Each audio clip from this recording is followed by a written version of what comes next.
오늘도 지난주에 이어서 하나님 나라에 대해 설교하려고 합니다. 어떤 사람들은 하나님의 나라를 이 땅의 한 국가처럼 그렇게 생각합니다. 하나님 나라라는 이름 때문에 그렇습니다. 또 다른 사람들은 하나님 나라를 죽은 다음에 가는 나라라고 생각합니다. 그래서 하나님의 나라가 이 세상에 있느냐, 저 세상에 있느냐, 그것을 궁금해합니다. 그러나 성경이 말씀하는 하나님 나라는 사람들이 생각하는 것과는 다릅니다. 하나님 나라는 헬라어로 바실레이아 투 데우라고 기록이 되어 있는데, 이 말은 하나님의 통치, 하나님의 주권, 그런 뜻입니다. 그러니까 하나님의 나라는 이 세상에서도 이루어질 수 있고 저 세상에서도 이루어질 수 있습니다. 하나님 나라는 하나님의 통치가 있는 곳에는 어디나 임하기 때문입니다. 하나님 나라는 하나님께서 왕으로 다스리는 것입니다. 이것이 중요합니다. 오늘 우리가 살펴보려고 하는 내용은, 그렇다면 하나님께서는 구체적으로 어떻게 통치하시는가 하는 부분입니다. 하나님의 나라가 하나님이 왕으로서 통치하는 것이라면 구체적으로 하나님은 어떻게 통치하는가, 이것을 아는 것이 중요합니다. 오늘은 로마서의 본문을 통해서 이 문제에 대해 생각해 보도록 합시다. 하나님의 나라는 먹는 것과 마시는 것이 아니요 오직 성령 안에 있는 의와 평강과 희락이라. 먼저 바울 사도는 하나님 나라는 먹는 것과 마시는 것이 아니라고 합니다. 여러분, 바울 사도가 지금 왜 이런 말을 하는 겁니까? 하나님 나라, 즉 하나님의 통치에 대해서 이야기하다가 왜 음식 문제를 언급하고 있는 것입니까? 그 이유를 알기 위해서는 로마서 본문의 맥락을 살펴봐야 합니다. 당시 로마 교회는 다양한 사람들이 모인 공동체였습니다. 그렇지 않겠습니까? 당시 로마는 세계의 수도였습니다. 세계 각국의 사람들이 모인 도시였습니다. 그러니까 로마 교회의 교인들도 다양할 수밖에 없습니다. 그런데 그 교인을 크게 두 부분으로 나눠보면, 구약 성경을 이미 알고 있는 유대인 출신의 그리스도인들과 또 하나는 하나님을 처음 믿는 이방인 출신의 그리스도인들로 나눠집니다. 유대인들과 이방인들 사이에 신앙에 대한 논쟁이 있었습니다. 예를 들면 예배를 언제 드려야 합니까? 이런 논쟁이 있었습니다. 유대인 출신 그리스도인들은 당연히 예배는 안식일에 드려야 한다, 그렇게 생각했습니다. 오늘날로 말하면 토요일입니다. 반면 이방인 그리스도인들의 생각은 달랐습니다. 안식일이 아니라 안식 후 첫날, 즉 일요일에 예배를 드려야 한다고 생각했습니다. 안식 후 첫날이란 예수님께서 부활하신 그날을 의미합니다. 그래서 로마 교회 안에 논쟁이 있었습니다.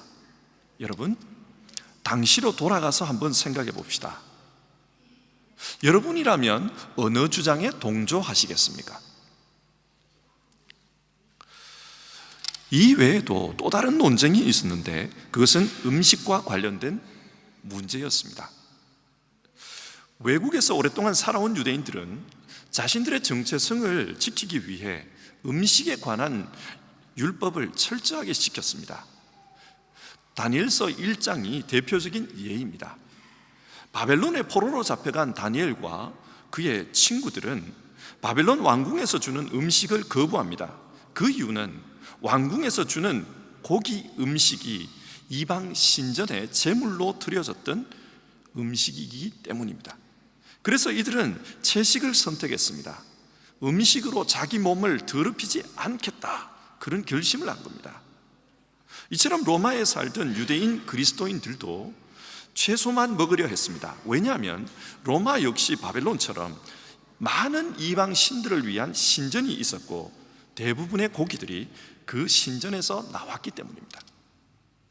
반면에 어려서부터 이방 신전에서 나오는 고기를 먹고 자란 이방인 출신의 그리스도인들은 회심 후에도 그 고기를 먹는 것에 대해 전혀 거리낌이 없었습니다. 물론 그들 중에는 회심 후 이방 신전에 바쳐진 고기를 먹는 것이 옳지 않다고 주장하는 사람도 있었지만, 많은 사람들은 그것이 왜 문제가 되는가, 이건 먹는 게 왜 문제인가, 그렇게 물었던 것입니다. 그러다 보니 유대인 출신의 그리스도인들과 이 이방인 출신의 그리스도인들 사이에 마찰이 생긴 겁니다. 이런 상황에서 바울 사도가 로마 교회에 이 문제와 관련해 편지를 쓴 것입니다. 하나님의 나라는 먹는 것과 마시는 것이 아니니라. 여러분, 이 말씀이 무슨 뜻입니까? 하나님의 나라는 어떤 종교 전통, 어떤 종교 노선을 지켜야 하는가, 그 문제가 아니라는 말입니다. 어떤 사람들은 하나님의 나라가 종교를 통해서 가능하다고 생각합니다. 열심히 종교적인 계명을 지키고 또 종교적인 노력을 많이 하면 하나님 나라에 갈 수 있다, 그렇게 생각합니다. 그러나 오늘 성경은 뭐라고 말씀합니까? 하나님 나라는 그런 종교적 열심과는 아무런 관계가 없다, 그렇게 말씀합니다. 예를 들어 요한복음 4장을 한번 생각해 봅시다. 요한복음 4장에는 예수님과 사마리아 여인의 대화가 나옵니다. 이 사마리아 여인은 예수님과의 대화에서 종교적 관심을 보입니다. 주님 생각에는 어디에서 예배하는 것이 맞습니까? 우리 사마리아 사람들은 대대로 저 그리심산에서 예배해 왔습니다. 그런데 유대 사람들은 예루살렘에서 예배해야 진짜 예배라고 말합니다. 주님 생각에는 어디에서 예배하는 것이 진짜 바른 신앙생활을 하는 것입니까? 그렇게 질문했습니다. 여러분, 그때 예수님께서 뭐라고 대답하십니까? 이제는 이 산도 말고 예루살렘도 말고 아버지께 참되게 예배할 때가 온다. 이제는 참되게 영과 진리로 예배해야 된다, 그런 말씀을 합니다. 참된 예배는 그리심산이나 예루살렘이나 그런 종교 노선의 문제가 아니라는 것입니다. 하나님 나라는 종교적 전통을 따라가는 것과 관계가 없습니다. 이 말씀을 오늘 우리의 현실에서 예를 들어서 한번 생각해 봅시다. 이런 겁니다. 개신교회는 여러 가지 이유로 교파가 분열되었습니다. 루터파, 개혁파 이런 식으로 해서 계속 많이 교파가 분열했습니다. 그 교파 분열의 역사를 읽다 보면 지금으로서는 잘 이해가 되지 않는 이유로 말미암아 교파가 분열된 경우가 있습니다. 예를 들어 유악기파와 무악기파입니다. 유악기파는 예배 중에 악기를 사용할 수 있다라고 주장하는 교파이고, 무악기파는 예배 중에 찬송할 때 악기를 사용하면 안 된다, 그렇게 주장하는 교파입니다. 무악기파가 예배 중에 악기를 사용하면 안 된다고 주장하는 이유는 신약 성경에서 찬송과 관련된 구절들을 볼 때 악기를 사용해서 하나님을 찬송한다는 내용이 전혀 없다는 겁니다. 그래서 성경대로 신앙하기 위해서는 예배 시간에 목소리로만 찬송해야지 악기를 사용하면 안 된다, 그런 주장을 했습니다. 여러분은 이 주장에 대해서 어떻게 생각하십니까? 이들이 좀 더 성경 말씀대로 신앙하겠다, 그 의지는 존중할 수 있지만 사실 이것 때문에 교회가 분열되었다는 것은 납득이 되지 않습니다. 하나님께 찬양하는 것은 하나님을 가장 높여드리는 마음으로 드리면 됩니다. 목소리만 드릴 수도 있고 혹은 악기로 드릴 수도 있습니다. 그런데 사람들은 자기들의 아집, 자기가 읽은 성경에 대한 해석, 그것을 절대화시키다 보니까 이런 어처구니 없는 일들이 벌어졌습니다. 그리고 교회가 분열된 겁니다. 그런데 이와 비슷한 일들이 요즘에도 일어나고 있지 않습니까? 어떤 교회에서는 오르겔이나 피아노 그리고 클래식 악기들만 예배 시간에 사용해야 된다, 그렇게 주장하고 있고, 신디사이즈나 전자악기, 드럼, 기타 이런 악기들을 사용하면 그건 예배가 아니다, 그렇게 말하는 사람들도 있습니다. 여러분, 이런 상상을 한번 해봅시다.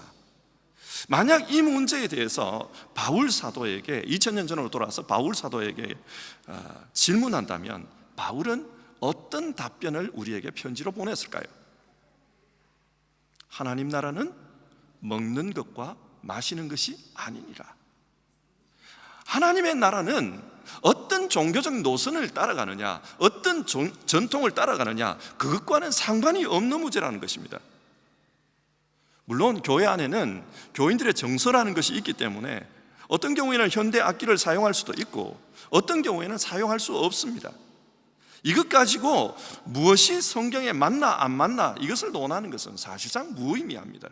하나님 나라는 이런 문제에 관심이 없기 때문입니다.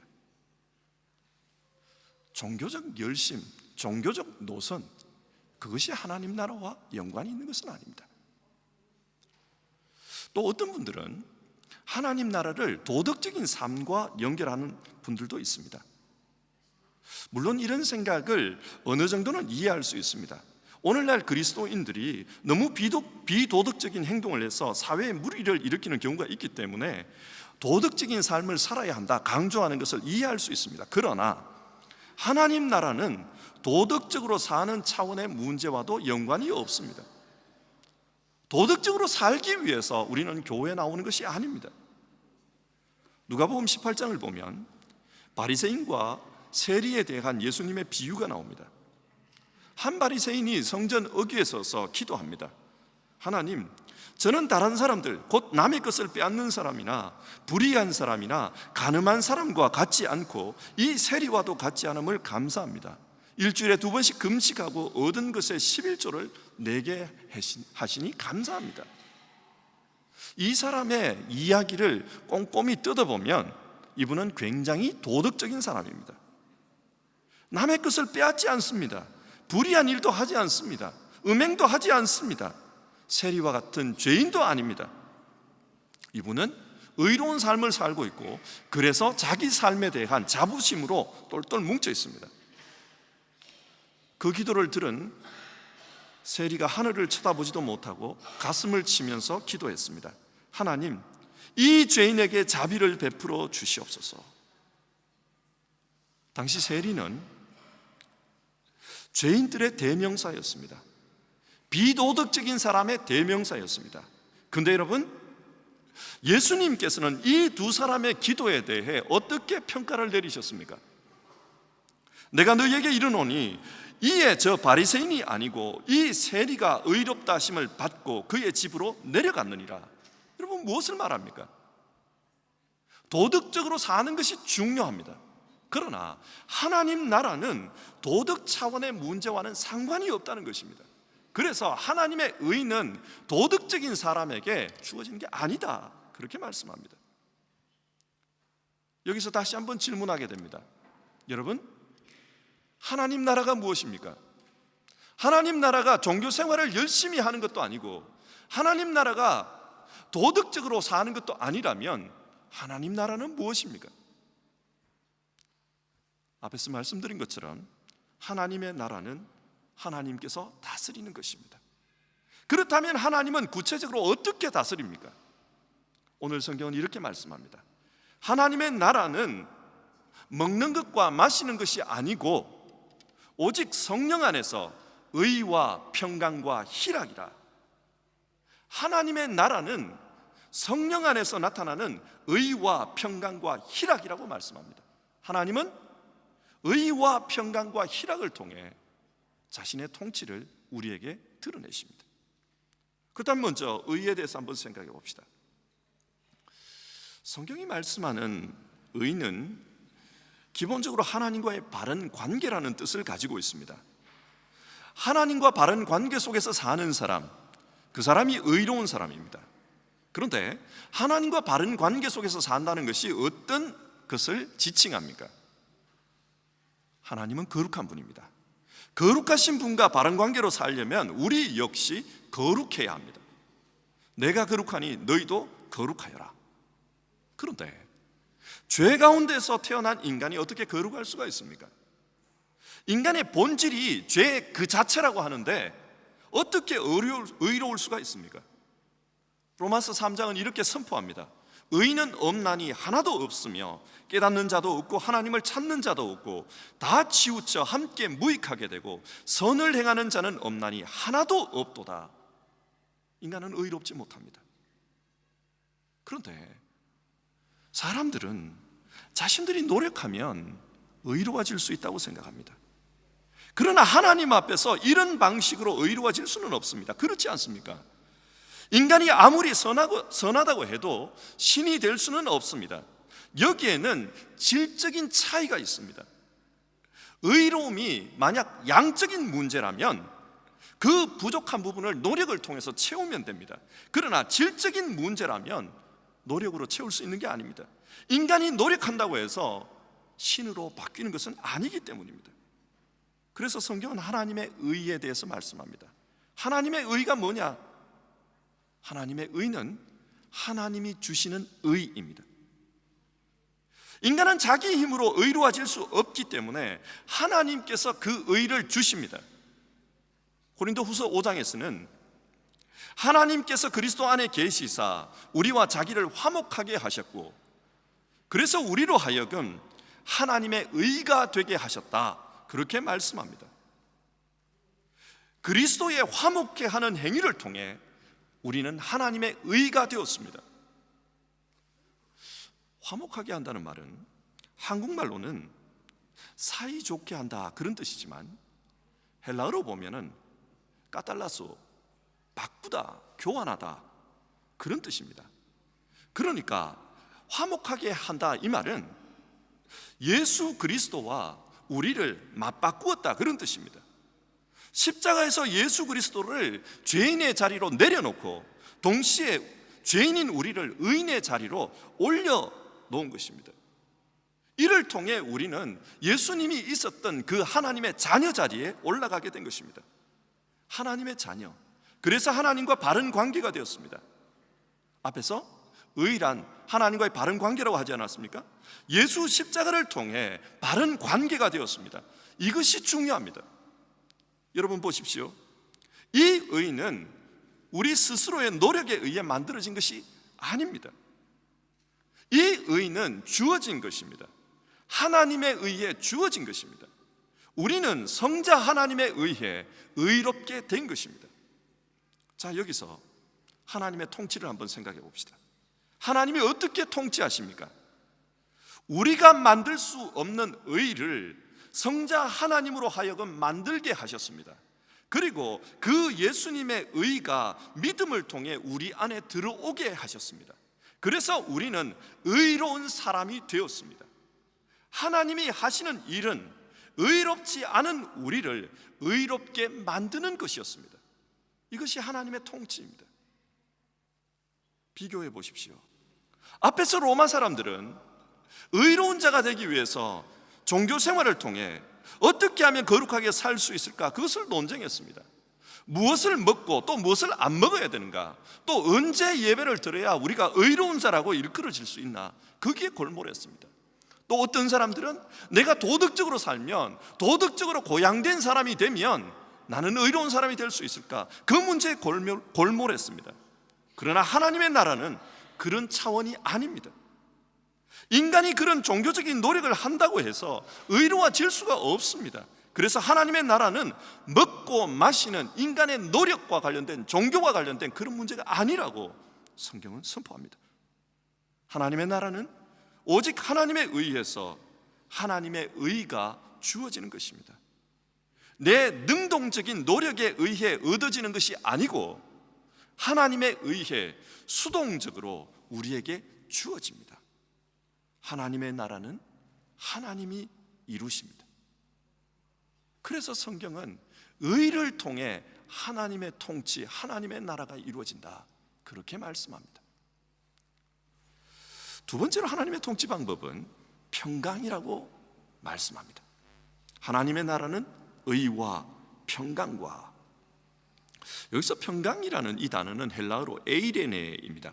에이레네라는 말은 연결하다, 연합하다라는 뜻의 동사가 명사형으로 바뀐 것입니다. 평강이란 하나님과 연합하는 것입니다. 자 보십시오.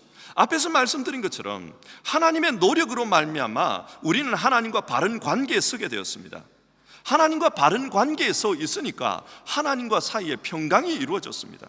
에이렌에 하나로 연합되어서 하나님과 평강이 이루어졌습니다. 하나님과 연합함으로 말미암아 주어지는 평강, 이것이 하나님 나라입니다. 구약 성경 중에 사사기서를 보면 12명의 사사가 나옵니다.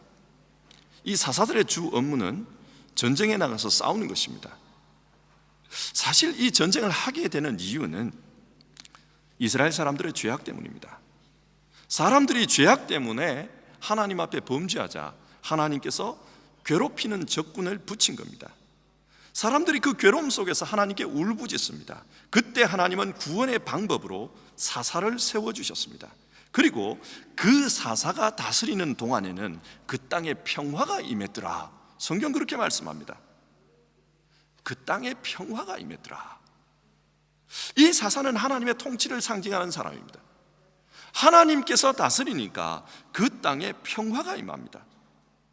하나님이 통치하면 하나님으로 말미암아 평화가 있습니다. 이것은 우리 개인의 삶에서도 마찬가지입니다. 우리는 어쩔 수 없는 죄인으로 그렇게 살아갑니다. 그래서 때로는 고민하고 때로는 번민 속에서 살아갑니다.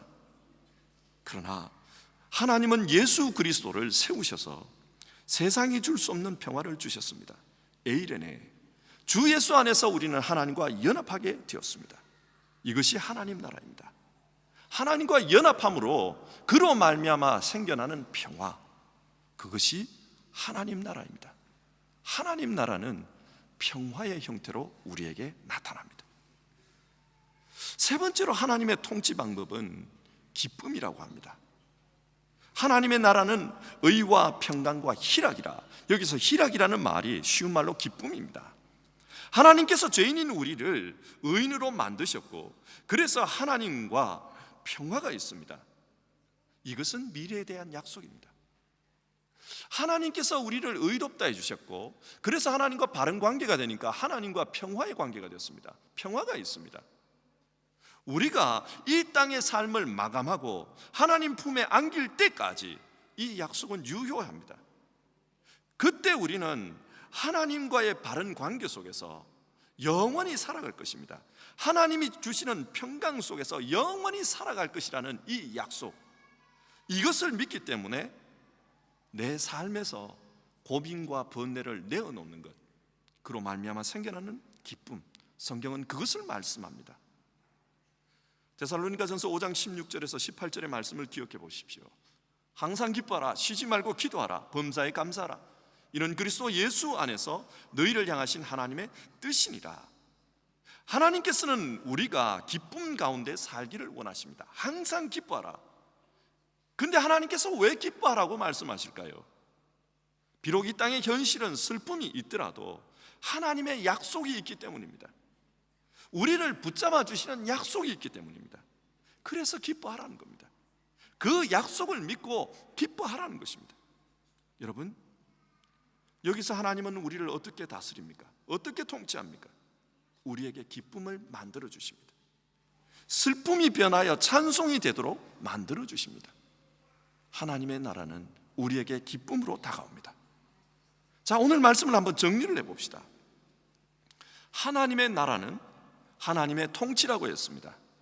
그런데 하나님께서 어떻게 통치하시는가? 의와 평강과 희락입니다. 하나님은 하나님이 주시는 의로 우리를 의롭다 하셨습니다. 우리의 노력이 아니라 순전히 예수 그리스도와 맞바꿈으로써 그 십자가의 공로로 우리는 의롭게 됩니다. 그래서 우리에게는 하나님과의 화평이 찾아옵니다. 그것 때문에 우리는 마음속에 평강을 누리고 또 기뻐하며 살 수 있습니다. 하나님께서 믿음을 통해 우리에게 성령을 주시고 그 성령께서 우리 안에 계시면서 의와 평강과 기쁨을 만들어 가십니다. 이것이 하나님 나라, 하나님의 통치입니다. 근데 여러분, 의와 평강과 희락, 이게 뭡니까? 이것은 다르게 보면 하나님의 성품입니다. 하나님은 의로운 분입니다. 하나님은 평강의 하나님입니다. 뿐만 아니라 하나님은 이런 양 한 마리를 찾았을 때 누구보다도 기뻐하는 기쁨의 하나님입니다. 하나님의 나라는 우리 안에서 하나님이 다스리기 때문에 하나님의 성품으로 뒤덮이는 것, 이게 하나님의 나라입니다. 하나님이 우리 안에서 다스리기 때문에 그의 성품이 편만한 것, 그것이 하나님 나라입니다.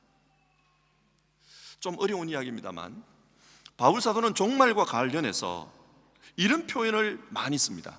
마지막 때에 하나님이 모든 것 안에서 모든 것이 되신다. 모든 것 안에서 모든 것이 되신다.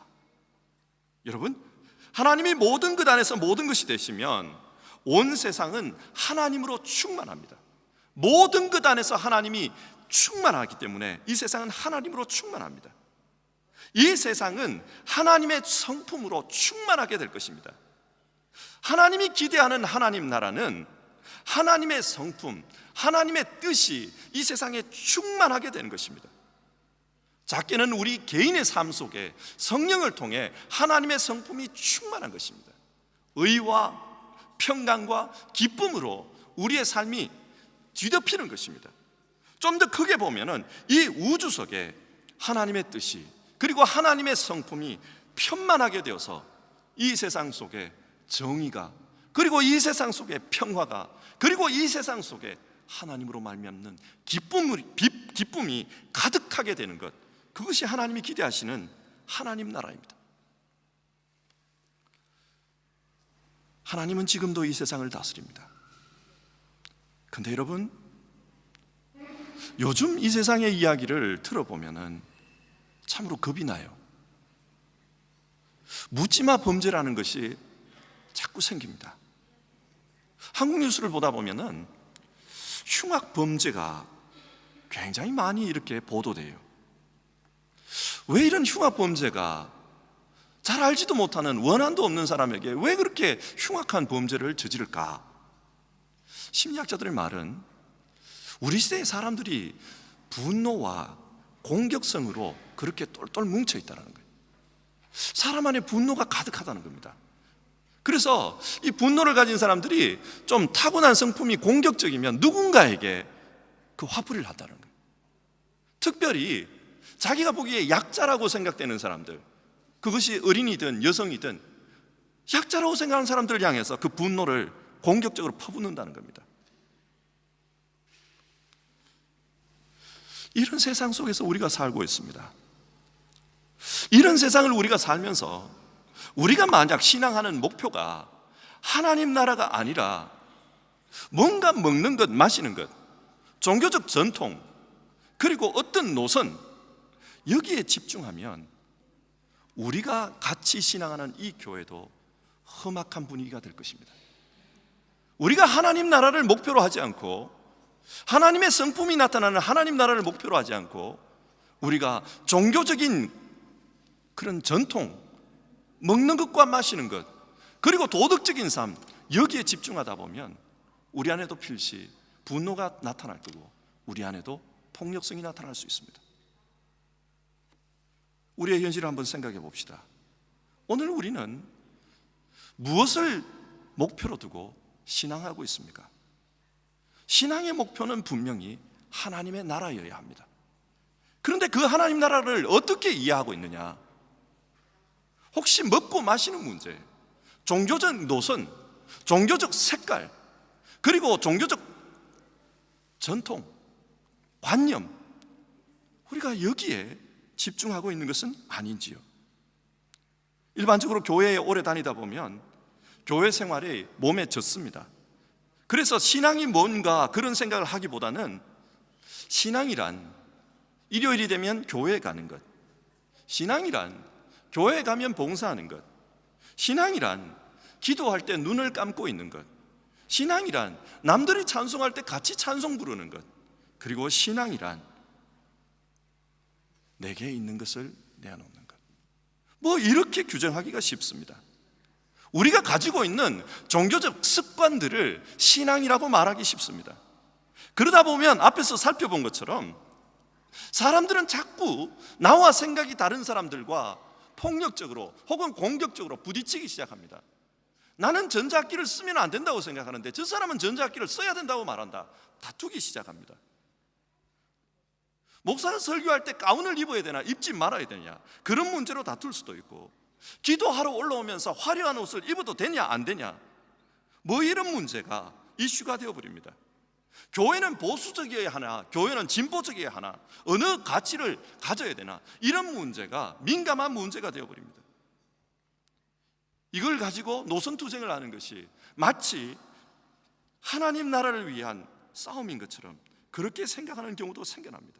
그러나 오늘 성경이 말씀하는 것은 하나님 나라는 그런 먹고 마시는 문제, 유대인은 먹지 못하고 이방인은 먹을 수 있는 그런 종교적 노선, 종교적 전통의 차이를 가지고 싸우는 그런 문제가 아니다, 그렇게 말씀합니다.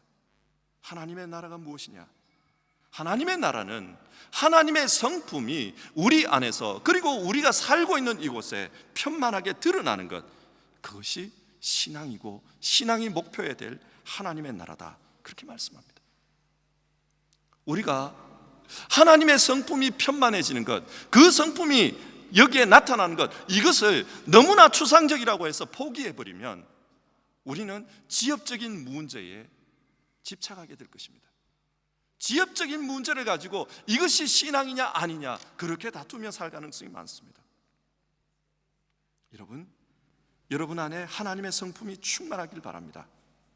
우리 안에 계시는 성령께서 역사하심으로 말미암아 우리 안에 의와 평강과 그리고 기쁨, 하나님의 성품이 충만하기를 바랍니다. 그래서 하나님께서 우리 가운데 역사하시는 것을 우리도 느끼며 살 수 있기를 바랍니다. 어떻게 해야 될까요? 성령께서 역사하시는데도 때로는 이걸 못 느낄 때가 많습니다. 성령께서 계심에도 불구하고 우리는 지엽적인 문제가 신앙의 전부인 것처럼 보일 때가 있습니다. 왜 그럴까요? 바울 사도는 로마서 14장에서 이런 말을 합니다. 우리가 살아도 주를 위하여 살고 죽어도 주를 위하여 죽나니 그러므로 사나 죽으나 우리가 주의 것이로다. 하나님의 성품이 우리 안에서 편만하게 되려면 우리는 하나님 앞에서 주를 위하여 죽고 주를 위하여 사는 사람이 되어야 된다는 사실입니다. 신앙 안에서 자기를 부정하며 전적으로 하나님의 통치를 바랄 때, 그때 하나님의 나라가 성령을 통해 우리 안에 나타난다, 바울 사도는 우리에게 그렇게 권면합니다. 사랑하는 성도 여러분, 우리 안에 하나님 나라가 이루어지는 것, 하나님의 성품으로 편만하게 되는 것, 그것을 우리 신앙의 목표로 삼읍시다. 기도하겠습니다. 하나님 아버지, 오늘 로마 교회의 이야기를 통해 하나님 나라에 대해 살펴보았습니다. 로마 교회는 하나님 나라를 자신들의 종교 생활을 통해 이룰 수 있는 어떤 무엇인 것처럼 그렇게 생각했습니다. 그래서 종교적 경건을 위해 먹는 것과 마시는 것, 그것에 대해 논쟁을 했습니다. 또는 종교를 통해 도덕적인 삶을 살아가는 것, 그것이 마치 하나님 나라의 일인 것처럼 생각했습니다. 그러나 하나님 나라는 우리의 종교적인 노력에 의해, 도덕성에 의해 임하는 것이 아니고 성령 안에서 하나님의 능력으로 임한다는 것을 살펴보았습니다. 하나님의 능력이 역사하도록 우리 자신을 온전히 내어놓기 원합니다. 바울처럼 우리도 살아도 주를 위하여 살고 죽어도 주를 위하여 죽는 온전히 주께 맡겨진 사람 되기를 원합니다. 그래서 우리 안에 하나님의 성품이 충만하기를 바라고 우리가 살아가는 공간 속에 하나님의 나라가 충만하게 임하기를 원합니다. 예수님의 이름으로 기도드립니다. 아멘.